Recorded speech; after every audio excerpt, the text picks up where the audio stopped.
اعوذ باللہ من الشیطان الرجیم بسم اللہ الرحمن الرحیم 583 ہجری میں سلطان صلاح الدین ایوبی رحمۃ اللہ علیہ نے ہر طرف جہاد میں بھرتی کا اعلان فرما دیا۔ پھر آپ لشکر لے کے تبریہ کی طرف بڑھے اور بزور جنگ اسے فتح کر لیا۔ یہ صورتحال دیکھ کر صلیبیوں نے بھی لڑائی کی تیاری کی اور ہر دور دراز اور قریب کے علاقوں کے صلیبی ان کے لشکر میں شامل ہونے لگے۔ سلطان صلاح الدین ایوبی رحمۃ اللہ علیہ کے لشکر میں 12,000 گھڑ سوار تھے اور پیادہ لشکر اس کے علاوہ تھا۔ صلیبیوں کی تعداد 80,000 کے لگ بھگ تھی۔ کئی دن دونوں لشکر آمنے سامنے رہے، بالآخر جبل حطین لڑائی کا مرکز بنا۔ اس لڑائی میں صلیبیوں کی بدقسمتی عروج پر رہی اور ان کے بڑے بڑے سردار اور حکام پکڑے گئے، جن میں ان کا بادشاہ یروشلم گائی بھی شامل تھا۔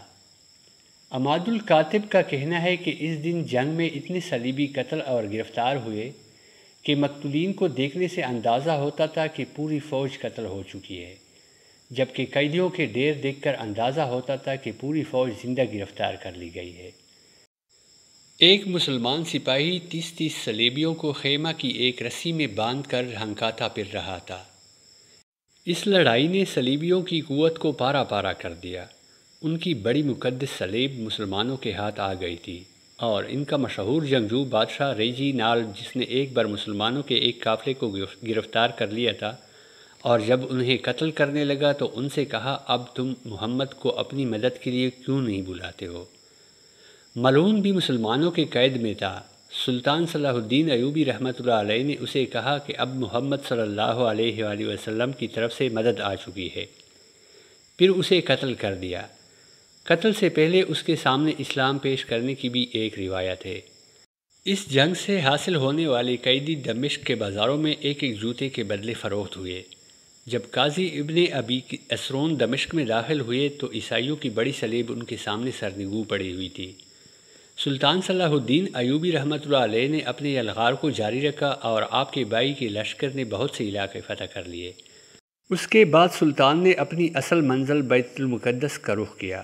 فلسطین کے وہ تمام علاقے جن پر سلطان نے قبضہ کر لیا تھا، وہاں کے صلیبی اور عسقلان کے شکست خوردہ لشکروں نے بھی بیت المقدس میں پناہ لے لی تھی اور 60,000 صلیبی جنگجو بیت المقدس پر اپنے قبضے کو برقرار رکھنے کے لیے جمع تھے۔ مسلمانوں نے پورے عزم اور ولولے کے ساتھ صلیبیوں پر حملہ کر دیا اور بالآخر صلیبیوں نے امان مانگی۔ سلطان نے ان کی درخواست قبول کر لی اور یہ قرار پایا کہ بیت المقدس کے تمام مسیحی فی مرد 10 دینار، فی عورت 5 دینار اور فی بچہ 2 دینار فدیہ ادا کر لیں۔ 40 دن تک جو فدیہ نہیں دے گا وہ غلام شمار کیا جائے گا۔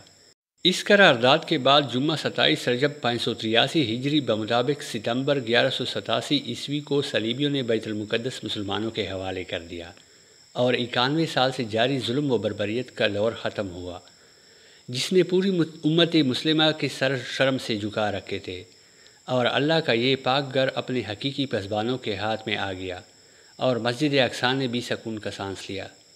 جب سلطان صلاح الدین ایوبی مسجد اقصیٰ میں داخل ہوئے تو اس کے ایک حصے میں خنزیر باندھے ہوئے تھے اور اس کے غربی حصے میں فوج کے لیے بیت الخلاء تھے اور محراب کو بند کر دیا گیا تھا۔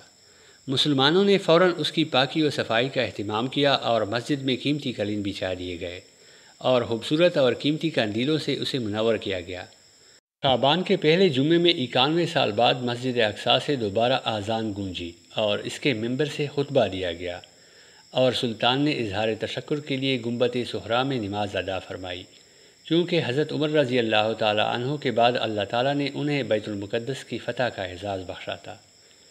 صلیبیوں نے گنبد صخرا میں جو تبدیلیاں کر دی تھی وہ ختم کر دی گئی اور سلطان تقی الدین نے خود مسجد اقصیٰ میں حاضری دی اور گلاب کے پانی سے اسے غسل دیا اور اپنے ہاتھوں سے جھاڑو دینے کی سعادت حاصل کی اور ہر طرف خوشبوئیں بکھیر دی۔ آج جب کہ 50 سال ہونے کو ہے اور مسجد اقصیٰ یہودیوں کے ناجائز قبضے میں ہے، ہم ان واقعات کو مسجد اقصیٰ کے فتح کے واقعے پر ختم کر رہے ہیں تاکہ اس باب کو پڑھنے والا ہر شخص غزوہ بدر سے لے کر مسجد اقصیٰ کی دوبارہ فتح تک تاریخ کو بار بار پڑھے اور اپنے دل میں اس نیت اور عزم کو پختہ کرے جو نیت اور عزم سلطان صلاح الدین ایوبی رحمۃ اللہ علیہ نے اپنے دل میں پختہ کیا تھا۔